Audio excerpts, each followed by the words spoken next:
So my name is Richard Biever. I'm the Chief Information Security Officer for Duke University. Been here 8 years, and prior to that I've worked at a number of places in both the IT and security fields.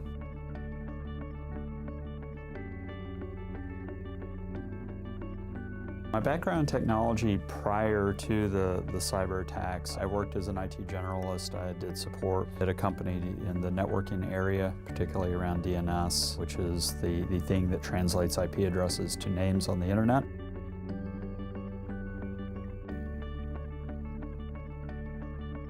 I had my social security number stolen, which was used to then steal my identity.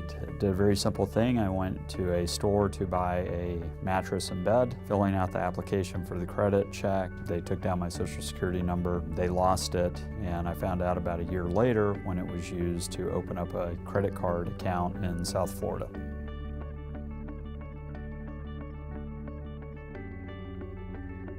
In recent years, just like many Americans, I've been a victim of data breaches. So two of the big ones that my name was exposed in was the Office of Personnel Management, or OPM, breach out of Washington, D.C., and the second one was the Equifax breach.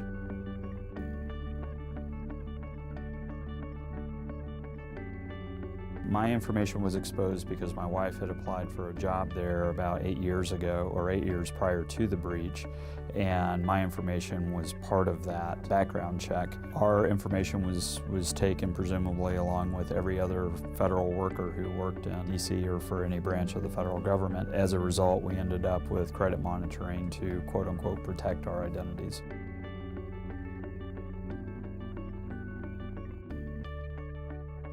In the OPM case, it was because of notifications we received as well as information in the news. Same with Equifax, and what was interesting about both of the breaches, we got the most information about what happened from news reports rather than actual information from OPM or Equifax on what happened.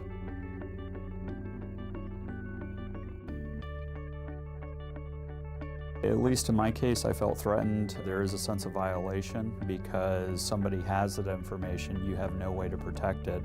In all three cases, it was due to actions that I had no control over, and so that's very frustrating. And really what that led me to do was to research ways I could protect myself. What are the steps that I can take?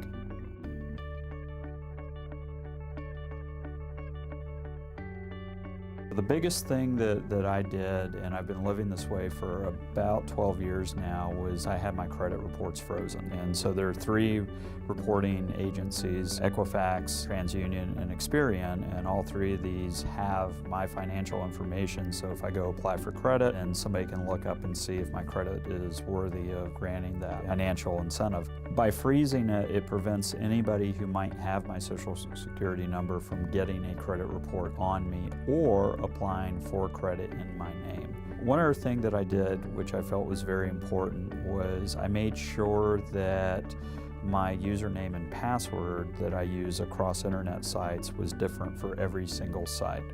The reason why that is so important is because today there have been so many breaches involving passwords.